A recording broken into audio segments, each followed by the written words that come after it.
So this is what our little guy looks like. He's breathing in and out. Hey guys, and welcome to this first installment of how to draw a character in Adobe Animate. Let's go ahead and open our Adobe Animate. We've got this open and we've got it named as project 1. Always save your file. Make sure you do that. I've opened the HTML5 canvas, and let's go ahead and use the magnifying glass to zoom in. I usually pick a brush, and my brush tool. If you, one little tip I'd use is pick a bigger brush than you need to, because the line work in Adobe Animate isn't always that great. I'm personally using a mouse to draw. This is not an ideal option, and you might not want to do this, but it works, and I've managed to put out over 300 stages just drawing with a mouse. So hey, each their own, I guess. If you want to get a tablet, then I can make another video on which tablets I could recommend, I guess. Do some research on that. But I personally like the idea of being able to just not have anything else but a computer, a little notebook, and uh,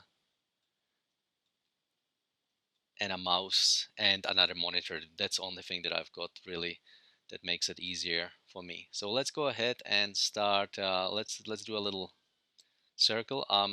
Every time I'm using the Command G, that's to undo. So let's do a little circle like this.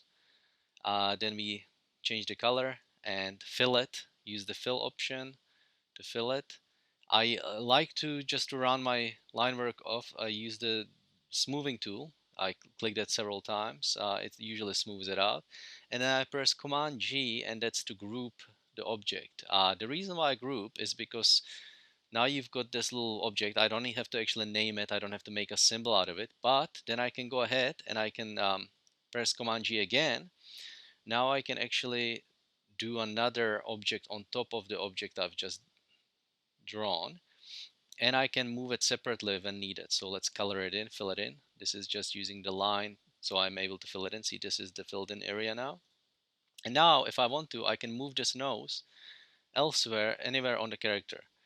Okay, pick it up, pick the color again that I've used before. Draw a little eye. Now we can pick the fill bucket fill option and fill it white.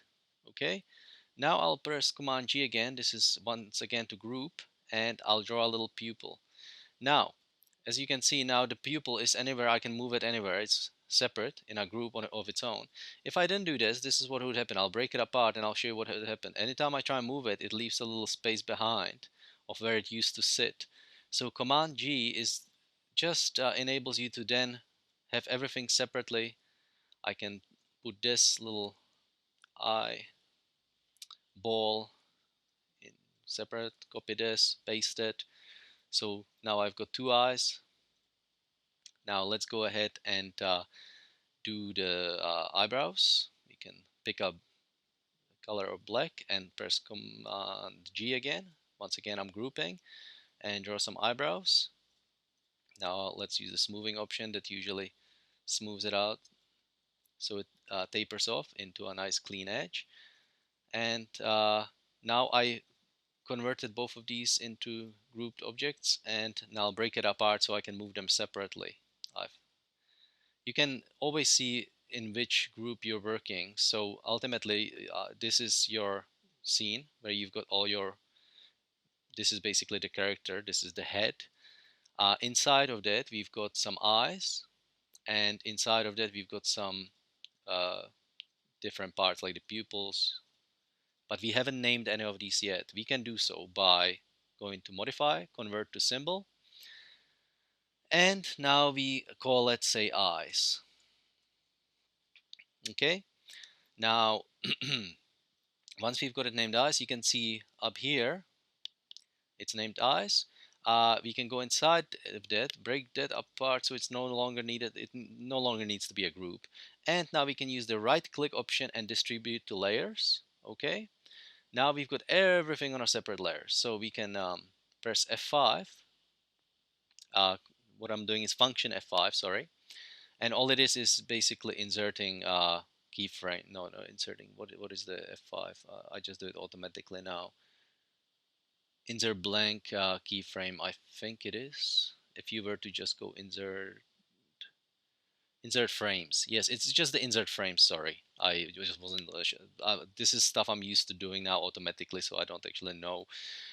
If you were to insert keyframes, it would actually put specific keyframes there, like this. Yeah. So it's just insert frame. Now let's say on the 30th frame we want to insert a keyframe, which is function F6. So we inserted keyframes, and now we can move this down. We can adjust these, like say we want him to blink, move the eyebrows down. Okay. And we want to then create another keyframe behind it and keep shrinking it down and move the eyebrows down again. And then the last keyframe will be, let's break this apart. We'll take the pupils away. We'll take this away as well. And we'll just draw. Let's actually break it apart all the way. Yep. And sorry, yeah, that was stupid of me. I didn't have to have that on separate layers. So what we'll do is draw it on here and draw it on here. Just move it out a little bit. And that what that means is right now, if we delete these frames, we've got him blinking, and we have to go into the loop playback. Okay, and he's actually blinking. If you want him to, if you want it to be a bit smoother, you can always add that middle keyframe at the back, at the end of it. I'm just showing you how to have it clean, so you have it on separate layers. That makes it easier if you want to know which bit you're moving, but I usually don't even separate it out to layers actually. Another thing that looks good is once the eyes are open, it can actually bounce to a more open state. So let's paste the completely open eyes. That's what I did. I just copied all those frames and I pasted it at the back. And now what I'll do is I'll just open it up a bit more than it was originally open. So what will happen, it will actually bounce up and down, sort of thing. See? So when they open, another thing that also looks good is if you hold on the closed frame for longer than the others. And another thing that looks good is if you squash this down a bit more. Okay, so let's, as you can see now, he's blinking. Okay, so we've got the eyes. Now let's go ahead and let's say put a little beard on this guy, a little goatee, and I should have pressed Command G first, but it doesn't matter. See, this is the benefit of having it all in groups, because if I was to actually go in here and start drawing the goatee on top, and then I wanted to hypothetically move it, I would be cutting all this stuff that I've already drawn. So let's go inside our little group of a goatee, pick the color. We'll just select it and smooth it out. And I always like to pull the edges down so it's nice and tapers off into a nice sort of line. Yeah, Flash doesn't, or Adobe Animate doesn't have, I'm used to calling it Flash because I've been using it for so long.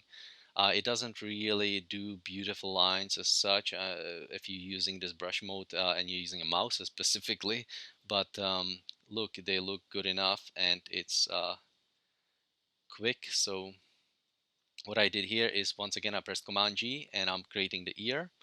Okay, you can smooth it out a little bit, and I'm putting a line there so I can actually fill it because it's open.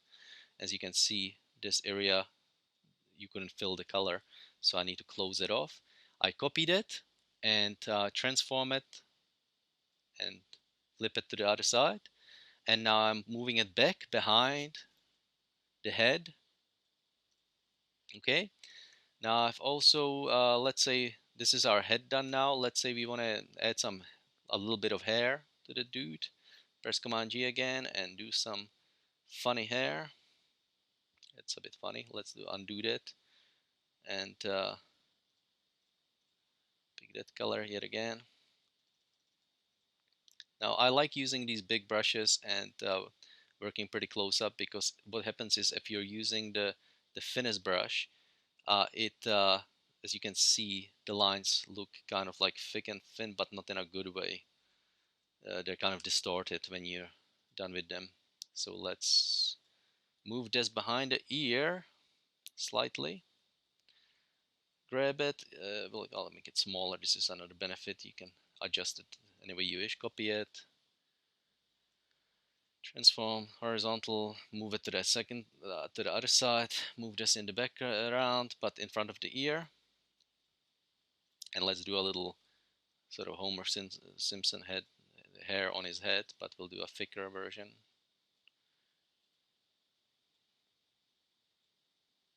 Okay. So we've got that, and we can make it smaller. Okay. So we've got everything basically separate. Okay. Now, if we want to, we can yet again press right click and go distribute to layers.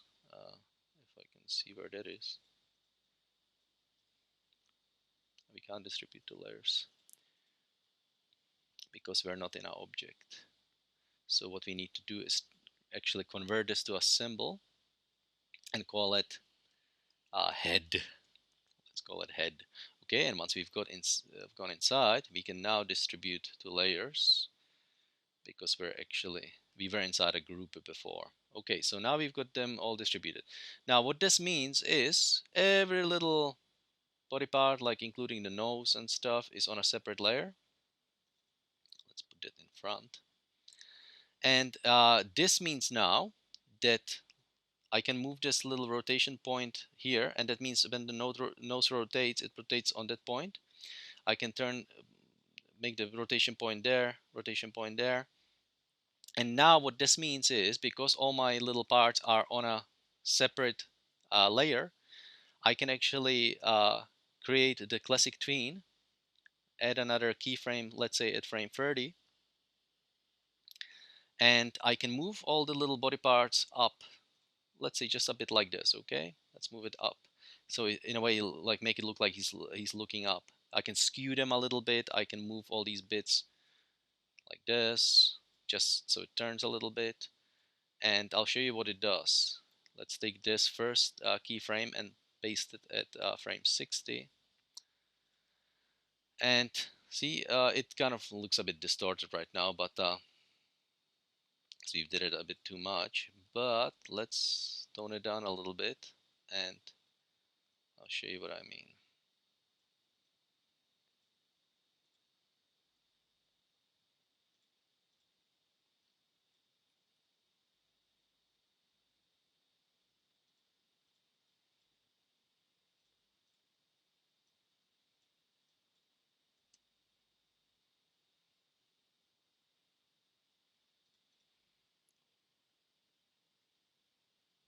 It lets you basically move all the little body parts separately on the face. Um, this is just done to an extreme, which I wouldn't recommend. So I would just calm it down by grabbing the keyframes from the middle and just doing it slightly up and down like that. See, it makes it look almost like it's a little bit 3D. So if you move it up and down a little bit, he can stand there. You know, his head can move or his face can move separately. Let's go ahead and make a little body for this guy. Let's pick our little thick brush again, and let's because this is in a separate object now, we can see we can do the body. Let's pick a color, let's say brown, make a little body, smooth it out. It wasn't the best moving option. Let's move it down here. Sometimes it just decides to do exactly what you don't want it to do, but yeah. Okay. So we've got a little body, and let's do the inside of the body. Fill it. Now let's maybe give him a little belt.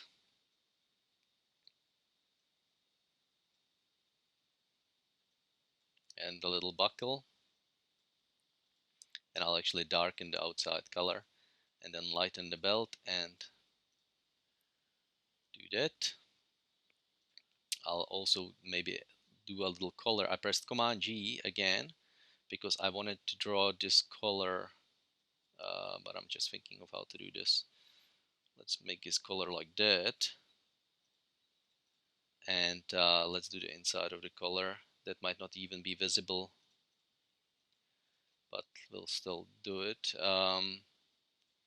And I like to press Command G again and do a little highlight. That also looks good. Okay, so we've got a little color, and this part is going to be hidden, so there's no need to make it perfect.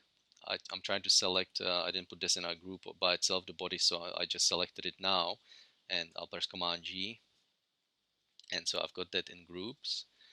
Now I also want to give him little hands, so let's do a little hand. This is the arm, sorry, this is not the hand yet.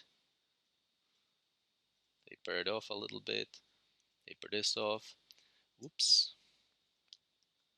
Always use the Control Z, I think it is, Command, or is it Command Z?